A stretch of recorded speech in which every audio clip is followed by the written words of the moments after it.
Maray na pagkahapon sa to guys, ako palang si Bicolano Vlogger, taga San Rafael. Maranga na guys, sama kita ngunyang klase. Sa ngunyang palang guys, marinig palang kita ngunyang kan sa kuyang tigtuturugan. Ano palang guys, kapot-kapot ko na kuliyilo na nidoy, di ko palang nina papasok ki Sir Saba sa ASP.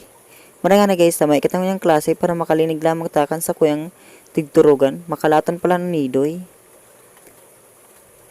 Doon ano pala guys, nagkaputan ko palang nidoy. Tapos ano palang kapot-kapot ko ay pang output ni nidoy. Tapos guys, matipid palang katakan sa kuyan mga tigagamit. Pagkatapos ko guys, paglaba ka sugma nidoy na gagamiton ko. Saka ano palang laugang sa kuyang wallet. Paglaba ko palang guys kan sa ugma ning 10 bado saka 5 short. Tapos ano palang guys, anduan nidoy na hinali ko kaya naglaba palang kasugma. Hunyang ko palang napatipig ni Doy. Tapos pagkatapos ko naman palang ni guys, malako-lako lamang ako para magmalaman sa diri ko. Saka palang ni guys, kapot-kapot ko ni Doy, binakal ko palang ni sa 101 to tartihon. Ano pala guys, nagagamit ko na pang outpick.